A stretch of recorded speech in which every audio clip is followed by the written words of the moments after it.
Good day friends, I'm back with my new video।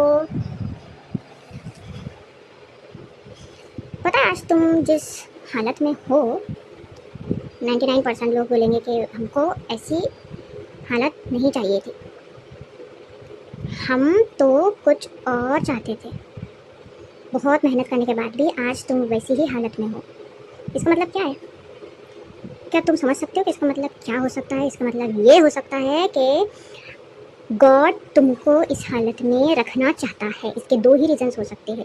एक ये कि तुम्हारी आंखें खोलने के लिए, जब तुम कोई चीज़ को अच्छा समझ रहे हो लेकिन वो अच्छी नहीं है, तो ऊपर वाला तुम्हारी हेल्प करने के लिए तुम्हें इस हालत में रखना चाहता है और रियलाइज़ करवाना चाहता है। और दूसरा रीज़न ये हो सकता है कि तुम जिस हालत से भागना चाहते हो वहीं पे तुमको रख के स्ट्रॉन्ग बनाना चाहता है। या तो तुम उसको समझ जाओ और स्ट्रॉन्ग बनने की कोशिश करो, या फिर तुमको सज़ा दी जाएंगी कि तुम उस लायक ही नहीं हो जिस चीज़ के बारे में तुम ड्रीम कर रहे हो, क्योंकि तुम उठकर मेहनत तो नहीं कर रहे हो। हरकत में बरकत होती है तो तुम हरकत भी नहीं कर रहे हो। तो ऊपर वाला तुम्हें इस हालत में रहने देना चाहता है ताकि जिन लोगों को तुम पसंद नहीं करते हो उन्हीं के बीच रहकर तुम अपने आप को स्ट्रॉन्ग बनाओ। वहाँ से हटने का, निकलने का, भागने का कोई रास्ता नहीं है। तो तुमको वहीं रहकर अपना वैल्यू बनाना पड़ेगा, अपना मुकाम बनाना पड़ेगा और स्ट्रॉन्ग बनना पड़ेगा। सभी लोग चाहते हैं कि आज जिस कंडीशन में हो तुम वो भी नहीं मैसर हो, वो भी ना मिले और तुम्हारी हालत ख़राब हो जाए। चाहे स्ट्रगलिंग आर्टिस्ट हो, चाहे स्ट्रगलिंग कोई होम मेकर हो, मेल हो, फीमेल हो, छोटा हो, बड़ा हो, एजुकेटेड हो, अनएजुकेटेड हो, सबके लिए ये कह रही हूँ मैं कि आप जिस हालत में हो अभी, अगर आप ये समझते हो कि हम इस हालत में नहीं बनना चाहते थे लेकिन किसी और की वजह से यहाँ पर आ गए हैं, तो इसका मतलब समझ जाओ कि ऊपर वाला तुम्हें इस हालत में रहने देना चाहता है। या तो ये सज़ा हो सकती है या तो तुम्हारी आजमाइश हो सकती है।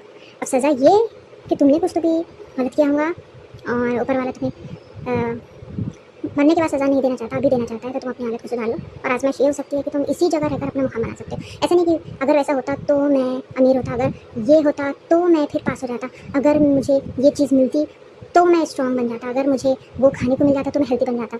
ऐसा कुछ भी नहीं होता। जो तुम्हें मिला है उसी में तुमको खुश रहना ज़रूरी है, तब जाकर तुम्हारा कोई ना कोई रास्ता निकलेगा और रिजल्ट निकलेगा। घर बैठे भी, एक जगह बैठे भी कुछ ना कुछ रास्ता निकल सकता है। वो कहते हैं ना उम्मीद की किरण, तो बारीक सुराख में से भी उम्मीद की किरण निकल सकती है। तो तुम्हें अच्छी चीज़ें सोचनी चाहिए कि इस वक्त जो तुम हो, तुम नहीं होना चाहते थे लेकिन तुम्हें यहाँ बैठना पड़ा है, होना पड़ा है, ज़िंदगी जीना पड़ा है, ऐसी हालत में रहना पड़ा है। तो इसका मतलब है कि ऊपर वाला तुम्हें ऐसी ही हालत में रखना चाहता है क्योंकि वो तुम्हें रियलाइज़ करवाना चाहता है और असली दुनिया से आरास्ता कराना चाहता है। तुम्हें बताना चाहता है कि भाई साहब, पहले ये देखो, बाद में अपने ड्रीम पे जाओ।